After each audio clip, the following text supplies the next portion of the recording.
ये कहानी एक ऐसी दुनिया की है जहां 300 साल पहले अचानक आसमान से हेवनविल नाम की एक रहस्यमयी शक्ति प्रकट हुई थी।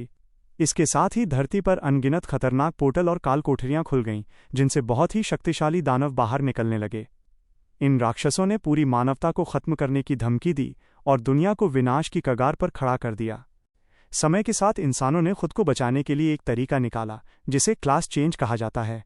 तस्वीरों में हम एक बड़े हॉल में बहुत सारे छात्रों को देखते हैं जो अपनी बारी का इंतजार कर रहे हैं।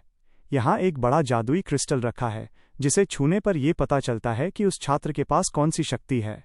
ये शक्तियाँ 3 तरह की होती हैं: लड़ने वाले योद्धा कॉम्बैट, मदद करने वाले सपोर्ट और साधारण काम करने वाले लाइफ। वहाँ मौजूद छात्र अपनी किस्मत को लेकर बहुत भावुक हैं। एक छात्र मैजिक स्वॉर्ड्समैन बनने पर खुशी से झूम रहा है, जबकि दूसरा छात्र नॉन कॉम्बैट लाइफ टाइप मिलने पर रोने लगता है क्योंकि वो लड़ाई में हिस्सा नहीं ले पाएगा। तभी हॉल में शोर मच जाता है क्योंकि शहर का सबसे होनहार छात्र चेन जियांग अपनी बारी के लिए आगे बढ़ता है।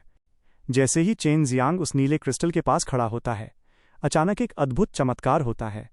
वहां से रोशनी की ऐसी किरणें निकलती हैं जो आसमान तक जाती हैं और एक विशाल चमकता हुआ सुनहरा पेड़ दिखाई देने लगता है। आसपास खड़े लोग दंग रह जाते हैं क्योंकि ये एक डिवाइन टैलेंट यानी ईश्वरीय शक्ति है जो 100 साल में एक बार ही किसी के पास आती है।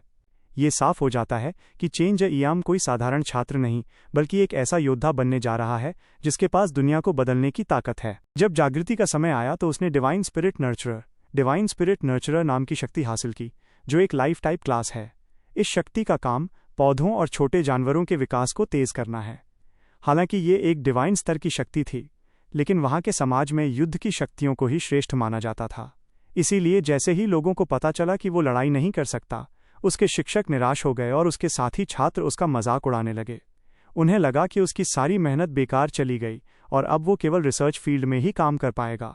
लेकिन कहानी में एक बड़ा मोड़ तब आता है जब भीड़ से दूर होने पर चेन जियांग के सामने एक गुप्त सिस्टम विंडो खुलती है।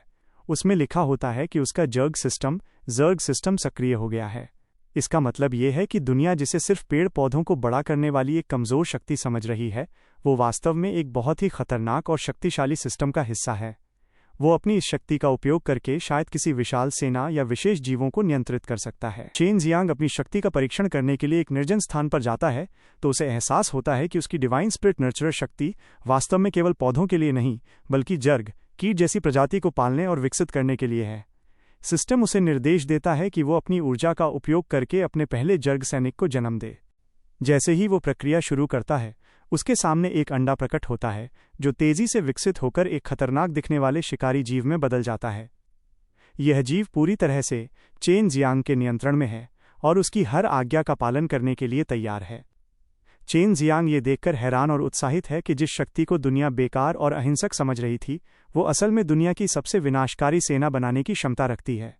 वो अब समझ जाता है कि उसे किसी की सहानुभूति की ज़रूरत नहीं है, क्योंकि उसके पास अब एक ऐसी ताकत है जो अकेले ही पूरी सेना का मुकाबला कर सकती है। चेहरे पर एक हल्की और रहस्यमयी मुस्कान आती है, क्योंकि वो जानता है कि जब वो अपनी इस कीट सेना के साथ वापस लौटेगा तो आज मजाक उड़ाने वाले लोगों के पास सिर उठाने की हिम्मत भी नहीं होगी। वो चुपचाप अपनी मंजिल की ओर बढ़ जाता है, ये जानते हुए कि असली खेल तो अब शुरू हुआ है। क्या चाहेंगे को एक सुनसान इलाके में अपनी नई शक्ति का परीक्षण करते हुए दिखाया गया है। उसके सामने सिस्टम की विंडो खुली हुई है जो उसे उसके पहले मिशन के बारे में बता रही है। वह अपनी डिवाइन स्पिरिट नर्चरर शक्ति का उपयोग करता है, जिसे लोग केवल पेड़ पौधों के लिए उपयोगी समझते थे। वह अपनी हथेलियों से एक विशेष ऊर्जा निकालता है और उसे ज़मीन पर मौजूद छोटे कीटों या अंडों पर केंद्रित करता है। वो देखना चाहता है कि क्या उसका जर्ग सिस्टम वास्तव में काम करता है और क्या वो इन साधारण जीवों को शक्तिशाली योद्धाओं में बदल सकता है। अचानक उसकी आंखों के सामने एक चमत्कार होता है।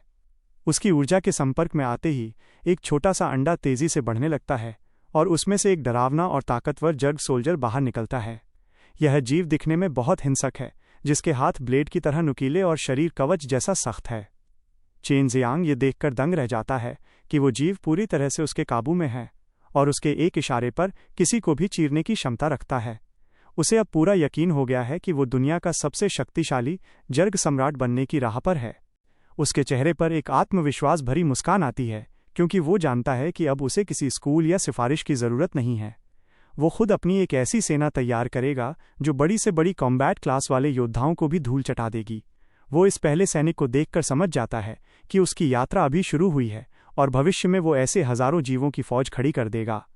उनके इस मोड़ पर चेन जियांग अपनी शक्तियों का वास्तविक स्वरूप समझ जाता है और पहली बार अपने जर्ग सिस्टम का प्रयोग करता है। जब वो अकेले में अपनी ऊर्जा को महसूस करता है तो उसके सामने एक रहस्यमय इंटरफेस आता है जो उसे बताता है कि वो अब जर्ग मदर की शक्तियों को नियंत्रित कर सकता है। इसका मतलब ये है कि वो साधारण कीड़ों या सूक्ष्म जीवों को पालकर उन्हें घातक लड़ाकू विमानों या राक्षसी योद्धाओं में बदल सकता है। जैसे ही वो अपनी जादुई ऊर्जा को जमीन पर केंद्रित करता है, वहां एक अद्भुत हलचल शुरू हो जाती है। उसकी डिवाइन स्पिरिट नर्चरर शक्ति, जिसे लोग केवल खेती के लिए समझते थे, वास्तव में एक पोषण देने वाली ऊर्जा है जो जर्ग अंडों को तेजी से विकसित करती है। उसके सामने एक विशाल अंडा प्रकट होता है जो धड़क रहा है और उसमें से डरावनी आवाजें आ रही हैं। कुछ ही पलों में वो अंडा फूटता है और उसमें से एक ब्लेड जर्ग बाहर निकलता है।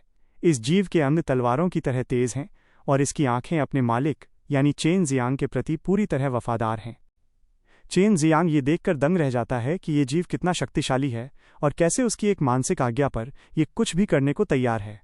वो महसूस करता है कि अब उसे किसी स्कूल के समर्थन या दूसरों की तारीफ की जरूरत नहीं है, क्योंकि वो खुद अपनी एक ऐसी सेना का राजा बन चुका है जो दुनिया के किसी भी कॉम्बैट क्लास योद्धा को कुचल सकती है।